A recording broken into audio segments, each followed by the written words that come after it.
네, 가까이 가지 말아야 될 곳 하면 병원, 뭐 여러 가지 있습니다. 법원 이런 얘기들 어르신들이 많이 하죠. 왜냐고요? 좋은 일로 갈 일은 잘 없어요. 네, 그래서 그런데 그래도요. 갈 준비 대비는 늘 하고 있어야 됩니다. 사람 살다 보면 그런 일 안 생길이라는 보장이 없잖아요. 자, 사고가 없으면 보험사와 통할 일 없고 분쟁이 없으면 법률 상담도 필요 없겠지만 만약에 그런 일이 생겼을 때는 이거 내가 얼마만큼 피해를 입은 거지? 내가 어떻게 보상받아야 되지? 이런 고민들 많을 겁니다. 그런 것들은요. 내 손해와 내가 입은 피해와 내가 찾을 권리를 체계적으로 객관적으로 근거를 가지고 따져서 정리를 해주시는 분들이 정리해 줍니다. 모르셨죠? 예, 판사님이 최종 결정이 하시겠지만 판사님이 하는 거 아니고요. 변호사가 그것까지 하나요? 싶기도 할 텐데 오늘 자세히 알려드리겠습니다. 손해사정사 관련 이야기인데요. 동국대학교 손해사정 최고위 과정의 백주민 주임 교수 스튜디오에 오셨습니다. 어서 오십시오. 네, 안녕하십니까. YTN 청취자 여러분 반갑습니다. 네, 너무 준비된 멘트를 하시듯이 그렇네요. 편하게 전해주시기 바랍니다. 반갑습니다. 네. 아니 손해사정사가 뭔지 모르시는 분들이 일단 많아요. 뭐예요? 네, 그 손해사정사 분들은 현장에서 각종 그 보험 사고나 그 피해 손해배상 사건에 있어서 그 손해액이나 보험금을 산정하는 업무를 하고 있는 전문 자격사라고 할 수 있습니다. 자, 어떤 분이 자전거를 타고 가다가 부흥 지나면서 제 발등을 밟고 제 무릎을 탁 쳤어요. 이거 보상해 줘야 되는 건 당연한데 네. 얼마를 어떻게 받아야 되지를 정리해 주시는 분인가요? 네, 맞습니다. 예전에는 보험이라는 제도가 없을 때에는 피해자 입장에서는 가해자에게 민사 소송한다든지 그런 절차를 해야 되는 먼 그 길이 있었는데 지금은 그 상대가 가입한 어떤 배상 책임, 일상생활 배상 책임이나 이러한 배상 책임을 통해서 소송 없이 해결하는 게 이제 맞아요. 많이 편리해졌고요. 네. 그런 중간에서의 손해를 평가하고 현장을 조사하는 그런 업무라고 할 수 있습니다. 좀 헷갈리는 게 문제가 생기면 변호사한테 전화해야지. 아니면 내가 가입한 보험회사의 보험 담당자한테 전화해야지. 설계사한테 전화해야지. 이렇게만 생각하시는 분들 많잖아요. 네, 예. 변호사분들은 법리를 대리하는 소송을 대리하는 업무를 주로 하고 있다면 또는 보험 설계사분들은 또 보험 상품을 판매하는 일을 하고 있는 거죠. 그 중간에서도 뭐 많은 도움을 받을 수 있겠지만 손해배상사는 보험금 청구부터 종결하는 그 과정에서의 모든 업무를 손해배상사분들이 하고 있다고 생각하시면 되겠습니다. 예, 그거를 또 하시는데 만약에 어떤 뭐랄까요 협상을 하거나 이런 것까지는 아닌 거죠. 그건 변호사 영역인 거죠. 협상이라는 표현이 조금 오해할 수 있을 수 있는데요. 합의. 손해사정이라는 게 조사하고 결정하는 업무거든요. 네. 다시 해서 손해액을 결정하고 보험금을 결정하는 것은 손해배상사의 고유 업무가 맞습니다. 네, 맞습니다. 그래서 그 손해배상의 그 절차와 과정에서 손해배상서를 제출하고 또 보험회사의 보정 과정을 통해서 손해배상이 조정되는 그런 과정은 있는 겁니다. 예. 뭐 합의 이런 거는 또 변호사 영역일 수도 있는데요. 네. 그 합의를 하려면 정확히 이만큼의 피해를 어떻게 입증하고 저는 그래서 앞서도 권리 위에서 잠자는 자 이런 표현이 나왔는데 이거를 적극적으로 내 권리를 찾고 입증해야 됩니다.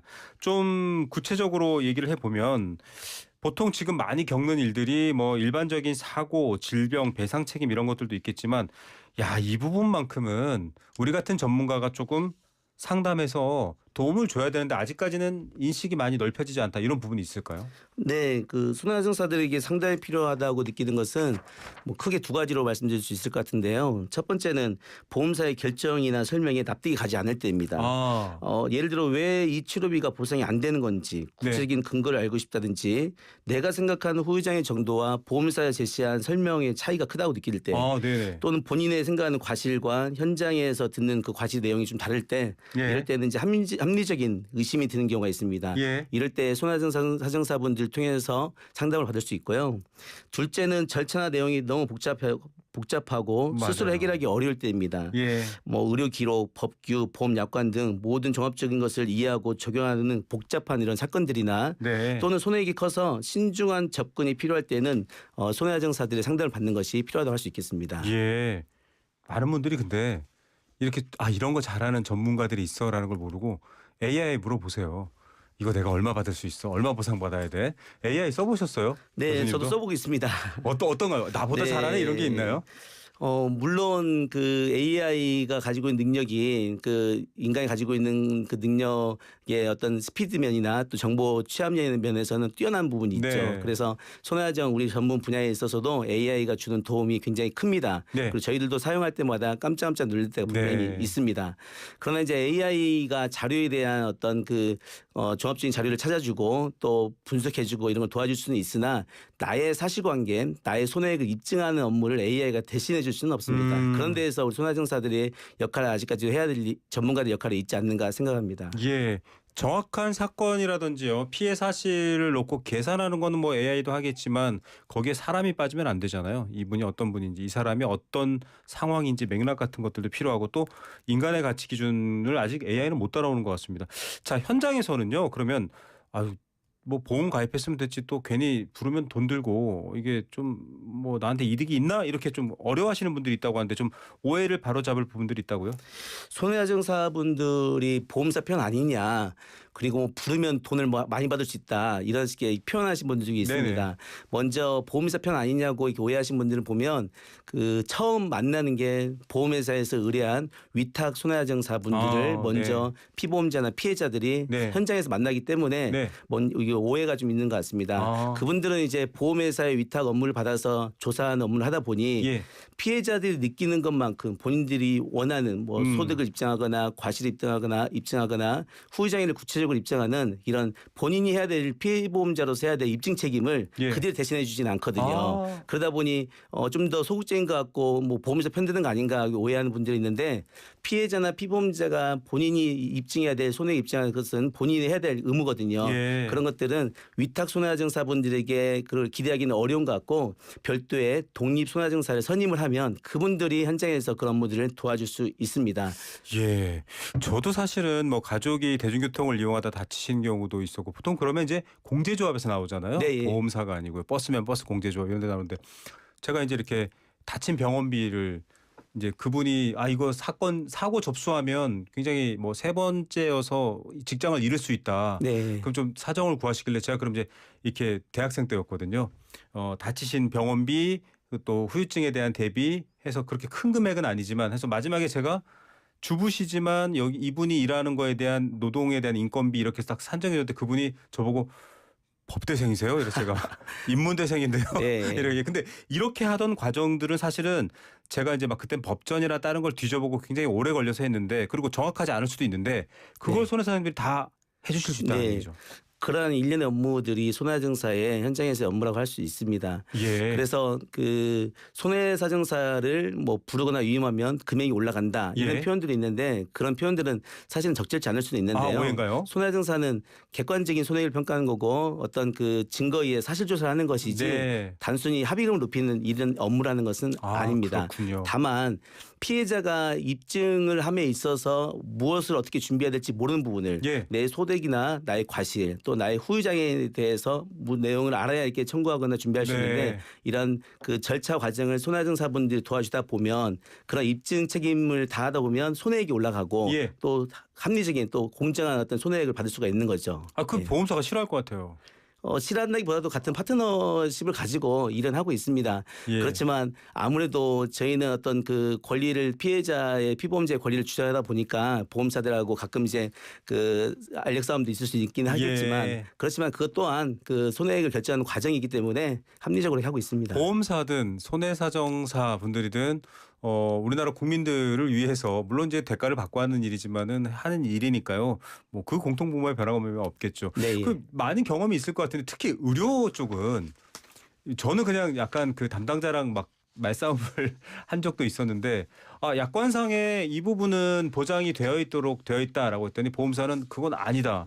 아니 맞다 아니다 하다가 결국은 이제 저를 담당하신 의사 선생님이 이거 해당된다 이렇게 정리하는 바람에 잘 끝나긴 했는데 그런 사례가 많을 것 같아요. 좀 분쟁 이거 늘 오는 사례인데 이거는 잘 몰라서 권리를 못 찾으십니다. 내지는 이건 늘 보험사와 고객 간에 조금 보상액을 놓고 갈등이 있습니다. 그게 어떤 게 있을까요? 저는 그 가장 크게 두 가지가 생각이 나는데요. 첫 번째는 그 인과관계의 입증 책임입니다. 관계가 있냐 없냐. 네. 대표적인 것은 교통사고 피해자분들은 사고로 인해서 허리나 목에 추간판 탈출증, 네. 일명 디스크로 네. 돌출돼서 신경병증을 호소하거나 이런 경우가 많은데 보험사에서는 이거는 원래 가지고 있는 질병이지 너 원래 질병 아니야? 교통사고가 관계 없다. 이렇게 예. 해서 그 재해사고로 교통사고로서 인정 안 하는 경우가 있는데요. 예. 이런 인과관계를 입증하는 게 또 실무에서 와. 많은 문제가 있습니다. 이런 경우에 이제 피해자의 과거 치료 기록이나 또 사고의 경중 그리고 사고 이후의 치료의 어떤 방사선 그 기록들을 통해서 교통사고와 추간판 탈출증과의 인과관계를 또 이제 확인할 수 있습니다. 예. 통상 우리 법원에서는 한 50% 정도 전을 이렇게 인정하는 사례들도 예. 많이 있습니다.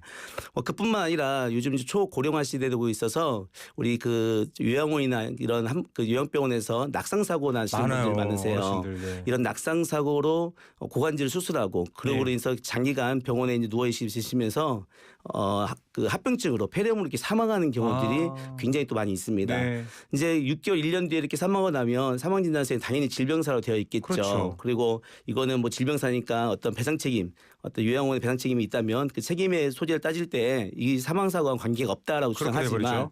그러나 이제 이 인과관계의 어떤 그 단계를 따라가다 보면 낙상 사고로 인해서 고관절이 됐고 고관절로 인해서 와. 장기간 치료를 인한 폐렴 사고, 폐렴으로 인해서 사망이 이르렀다면 이것 또한 재해 사고로서 인정되는 게 우리 법원의 또 입장입니다. 예. 입증만 잘 한다고 하면 또 50% 정도의 사고 기여도로 인정되는 경우도 있습니다. 예. 그리고 가장 큰 것은 이제 약관 해석 문제인데요. 예. 암 진단비가 맞느냐 안 맞느냐 또는 심근경색 진단비 또 그 뇌경색 진단비 네네. 이런 것들에 대해서 약관들이 일괄되게 동일하면 모르겠는데 상품마다 좀 특징이 있거든요. 다르고 달라요. 맞습니다. 그리고 그 상품 코드가 또 다 상품마다 다르기 네. 때문에 똑같은 진단이라도 보험사마다 해당되는 경우도 있고 그렇지 네. 않은 경우도 있습니다.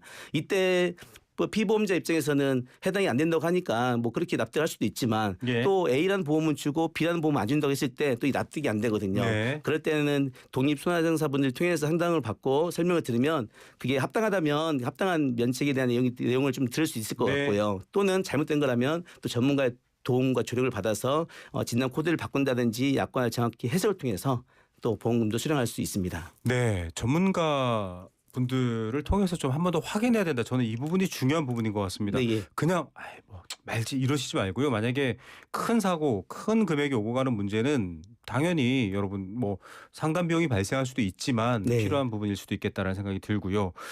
또 보험 약관이나 법의 기준 같은 어떤 적용하는 틀이 어떠냐에 따라서 보상금이나 합의의 어떤 결과가 달라져요.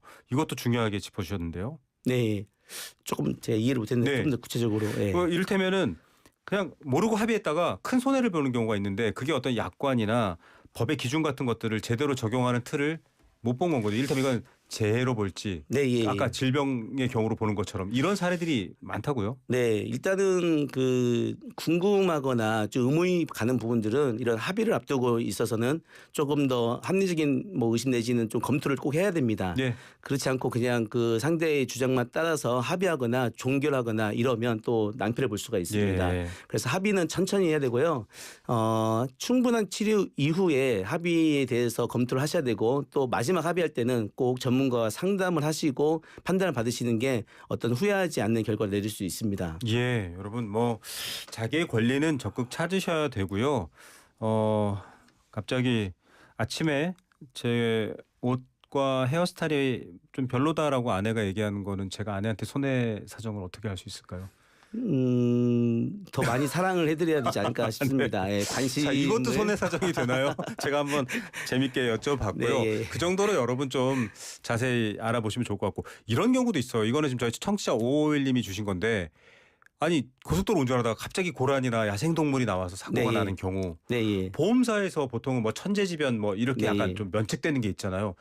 애매하긴 해요. 이거는 어떻게 이런 경우가 있나요? 우리가 자동차를 운전하신 분들은 자동차 보험을 가입하고 있죠. 네. 그 자동차 보험에는 책임보험이 있고 종합보험이 있습니다. 예, 그리고 자차도 있고. 예, 우리는 이제 종합보험을 가입하게 되면 상대의 피해와 상대의 물건이나 상대의 피해자에 대한 보상을 다 해주는 것도 있고요. 네. 또 내 차나 또 나와 내 가족들을 보상하는 담보도 네. 있습니다.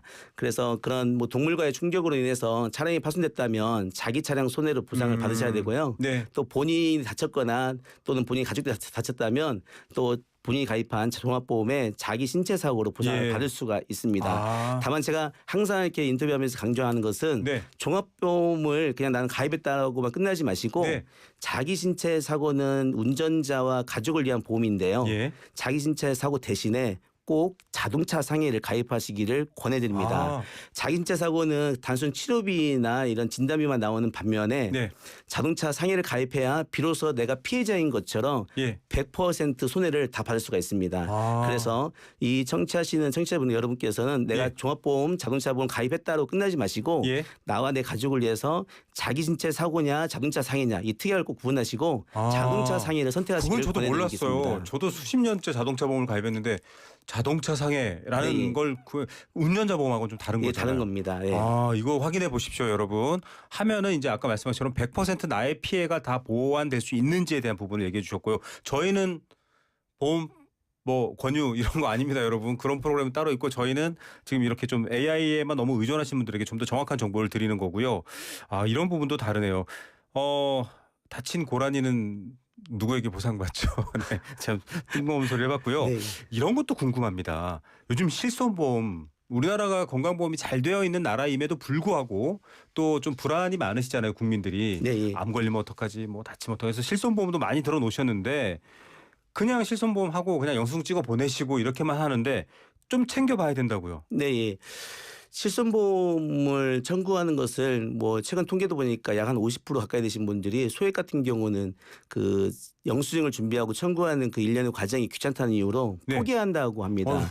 그래서 이걸 한 번에 모아서 청구하려고 하면 이게 짐이 되고 이게 그 또 숙제가 될 수 번거롭죠. 있거든요. 예. 그래서 저희가 권해드리는 것은 그 통원치료나 입원 치료를 갔다 오시면 그날 바로바로 사진 찍어서 접수를 하라는 말씀을 꼭 드리고 있습니다. 네. 그렇게 했을 때의 보험금도 빨리 받을 수 있고요. 예. 또 내가 얼마 냈는데 얼마 받았는지도 구체적으로 이렇게 기억도 할 수 맞습니다. 있습니다.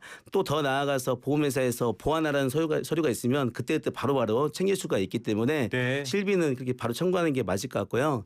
두 번째는 불필요한 서류를 요청하는 경우들이 보험사에 간혹 있습니다. 예. 아마 이것은 그 보험금이 인상되는 그 보험금이 너무 많이 과잉 지출되는 걸로 인한 보험회사의 과잉 어떤 심사로 보여지는데요. 예. 불필요한 서류를 요청하거나 그런 게 있다면 그 내가 약관에서 정한 기준에 제출할 서류가 목록이 정해져 있거든요. 아, 있군요. 이 목록 외에 다른 걸 요청한다 하거나 예. 또는 불필요한 서류를 요청할 수 있기 때문에 그 내 요청한 서류가 무엇이냐고 서면을 받아보고 검토를 예. 하거나 이렇게 해서 꼼꼼하게 챙겨 본다면 보험회사에게 어떤 나의 정보를 그 불필요한 서류를 넘겨서 손해 보는 일이 없도록 이렇게 할 야. 필요가 있습니다. 아니 저도 뭐 몇 달에 한 번씩 병원 가서 보험료 청구할 때 보면은 뭐 민감 정보 조회에 대해서 동의하시겠습니까? 뭐 이런 게 사실 말도 어렵고 뭐 필요한가 보다 이렇게 말겠지만은 아까 이 백주민 교수 말씀하신 것처럼 보험사는 정보가 많을수록 유리하잖아요. 이 네, 사람에 예. 대해서. 그 훨씬 더 내가 동의하지 않은 정보까지 접근하게 하는 건 한번 고려해 보셔야 된다. 이 얘기도 예, 꿀팁으로 맞습니다. 해주셨습니다.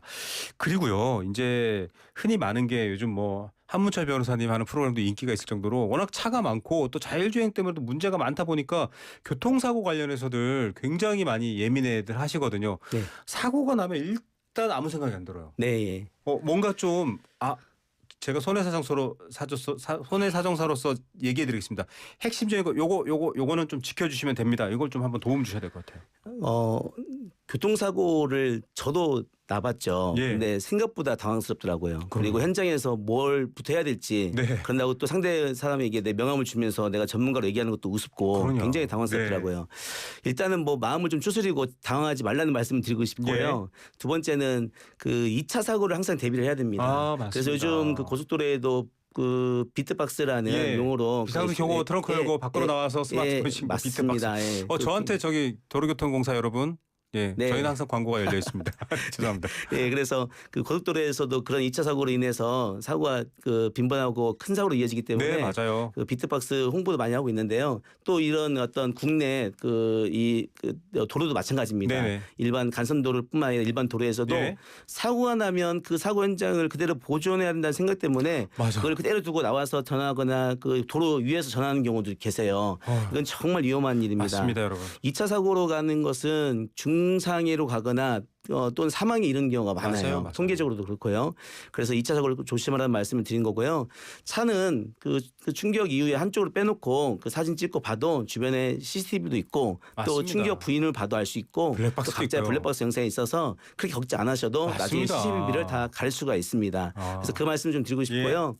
그리고 현장에서 뭘 써달라고 하는 경우도 지금도 있더라고요. 예. 뭐 빨리 합의하거나 신분 좀 뭘 주세요. 뭐 해달라거나 예. 또는 좀 그 운전자 당사자들끼리 한 분이 조금 위협을 가하면서 뭐 빨리 뭘 받으려고 한다든지 네네. 이런 경우가 있는데 일단 우리사 보험사를 접수했으면 좀 예. 기다리시면 요즘 금방 옵니다. 그래서 예. 보험사들끼리 협의하도록 하고 가능하면 가해자 피해자 간에 그 어떤 그 감정이 섞이지 않도록 말을 예. 좀 줄이는 것도 방법일 것 같습니다. 예. 그리고 이제 마지막으로는 예. 합의는 여하튼 천천히 하셔야 됩니다. 합의서는 예. 신중하게 작성하셔라 말씀드리고 싶습니다. 아유 잘못하셨네. 면허증 주세요. 여러분 그러시면 안 돼요. 이건 따져봐야 되고요. 내가 잘못해도 어느 정도 비율을 잘못했는지를 따져봐야지.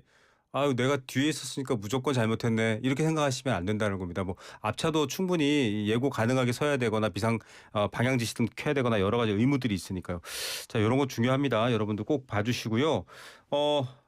백주민 교수님과 차가 부딪히신 분은 괜히 이렇게 뒷목 잡고 내리시면 좀 약간 피식 웃음이 나시겠어요.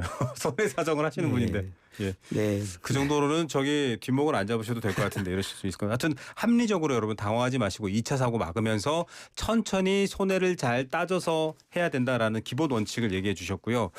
자, 요즘 뭐 어렵습니다. 이렇게 내 손해, 내 권리를 찾기가 쉽지 않다 보니까 AI한테 개별적으로 물어보고 그러다 보면 그릇된 정보를 얻을 수 있고 이런 것 때문에 저희가 오늘 시간을 마련했는데 앞으로 이런 환경에서는 또 손해사정이라는 일이 AI도 있고 이렇게 개인 간의 권리 다툼이 더 심해진 시대여서 좀 미래지향적으로 바뀌어야 될 것 같아요. 특히 대학에서 또 많은 분들을 가르치고 연구도 하고 계시니까요. 어떤 방향으로 개개인의 권리라든지 또 손해를 좀 잘 보완할 수 있는 그런 길을 만들어 내실까요? 네. AI를 그 시대가 바뀌었기 때문에 AI 자체를 우리가 거부하거나 그럴 필요는 없을 것 같습니다. 네. 당연히 업무에 활용하고 본인이 필요한 대로 잘 활용하시면 되겠는데요. 다만 이제 그걸 악용하거나 맹신하는 게 이제 또 문제가 되겠죠. 손해나 보험금 청구에 있어서 내가 그 무엇을 준비하는지 이런 것들 단순한 질문들은 AI에게 물어보고 또는 그런 질문을 토대로 학습을 하고 그 학습된 그 토대로 또 전문가가 상담한다면 좀 더 빨리 그 본인의 어떤 권리를 주장할 수 있기 때문에 좋은 장점도 있다고 보여집니다. 예. 다만 저희가 AI를 통해서 생기면서 많이 일선에서 이렇게 그 현장에 계신 분들 목소리를 들어보면 AI의 평가금을 가져와서 왜 이건데 왜 이렇게 안 되냐 또는 나는 장애가 이 정도 나온다 하니 이만큼 되느냐라고 그 근거로 물어보는 경우가 있는데 AI가 답하지 못하는 그 현장의 어떤 그 전문가만이 또 판단해야 될 영역이 있는 거거든요. 네. 근데 이런 부분들을 AI에 의존하면서 전문가의 의견을 뭐 좀 하대하거나 무시하는 경우도 있다고 합니다. 네. 그래서 이런 것들은 그 본인에게도 도움도 안 되고 AI가 그런 것을 책임지지 않기 때문에 예. 책임은 본인이 져야 되기 때문에 그런 부분도 참고하셔야 될 것 같습니다. 저희 프로그램이 계속 하는 얘기 여러분 AI는 책임지지 않습니다. 자율주행차가 사람을 쳤을 때 자율주행하는 AI 프로그램이 책임을 지지 않습니다. 물론 뭐 제조사나 운행사에서는 법적 책임이 있을 수 있는데 방금 말씀하신 것처럼 사람과 사람 사이에서 권리와 손해를 따져야 될 때 사람이 개입해서 전문가가 정확한 맥락을 잡아낼 수 있을 것 같고요. 모쪼록 이런 일이 없어야겠지만 또 이런 일이 있을 때는 방금 말씀하셨던 것처럼 천천히 전문가에게 조언을 구해야 된다. 오늘은 시간이 없어서 첫 시간이니까 이렇게만 표현하고요. 나중에 좀 저희와 같이 이런 얘기를 시리즈로 많이 저변을 확대할 수 있으면 개별 사례를 놓고 얘기해도 재밌을 것 같습니다. 네, 좋습니다. 예, 좀 그렇게 만날 수 있는 기회를 저희가 또 청취자 여러분들께 마련해 드리겠습니다. 자, 오늘까지 지금 말씀해 주신 분은 동국대학교 손해사정 최고위 과정의 백주민 주임 교수였습니다. 감사합니다. 네, 감사합니다.